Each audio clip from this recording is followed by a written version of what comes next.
कल्पना करा, एका बाजूला आहे राज्य, ज्याच्याकडे प्रचंड शक्ती आहे, आणि दुसऱ्या बाजूला एक सामान्य व्यक्ती. जेव्हा या दोघांमध्ये संघर्ष होतो, तेव्हा त्या सामान्य व्यक्तीच्या हक्कांचं रक्षण कोण करतं? याच प्रश्नाचं उत्तर म्हणून भारतीय संविधानाने आपल्याला एक खूप शक्तिशाली ढाल दिली आहे, आणि ती म्हणजे अनुच्छेद 20.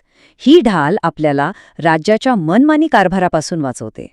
हा प्रश्न आपल्याला खूप साधा वाटू शकतो, पण याचं उत्तर खूप महत्वाचं आहे.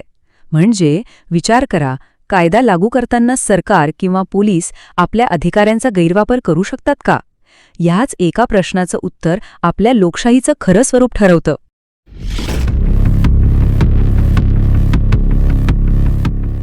आणि हो, त्या प्रश्नाचं अगदी थेट उत्तर आपल्याला मिळतं भारतीय संविधानाच्या अनुच्छेद 20 मध्ये. हे कलम म्हणजे दुसरं तिसरं काही नाही, तर नागरिकांच्या हातातली एक अशी मजबूत ढाल आहे जी गुन्हेगारी कायद्यांच्या बाबतीत राज्याच्या अमर्याद शक्तीला लगाम घालते. आता सोप्या भाषेत सांगायचं झालं तर हे कलम नक्की काय करतं? तर हे सुनिश्चित करतं की कोणत्याही व्यक्तीला अन्यायकारकपणे किंवा मनमानी पद्धतीने गुन्हेगार ठरवून शिक्षा दिली जाणार नाही. हे कलम आपल्या न्यायव्यवस्थेच्या म्हणजे निष्पक्षतेच्या तत्वावर आधारलेलं आहे. चला तर मग या ढालीमध्ये नेमकं काय काय आहे ते बघूया. याचे 3 महत्वाचे थर आहेत.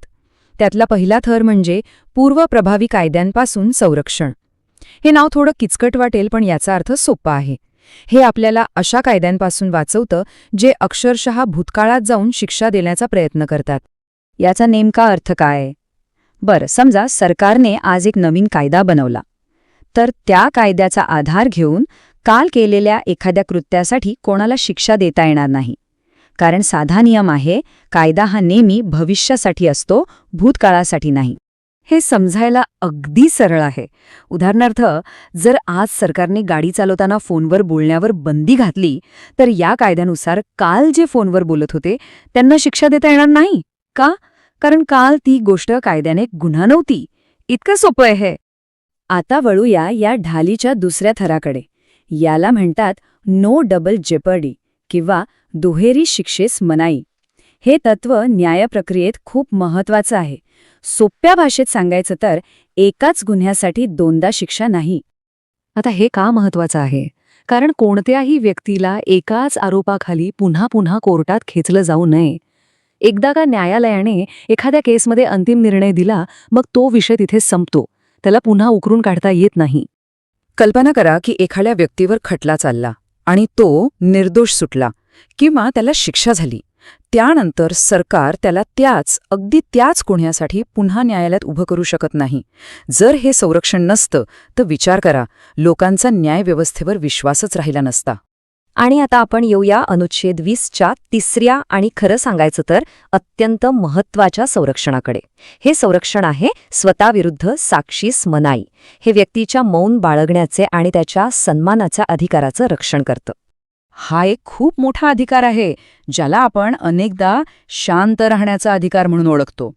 याचा सरळ अर्थ आहे, गुन्हा सिद्ध करण्याची जबाबदारी सरकारची आहे, आरोपीची नाही.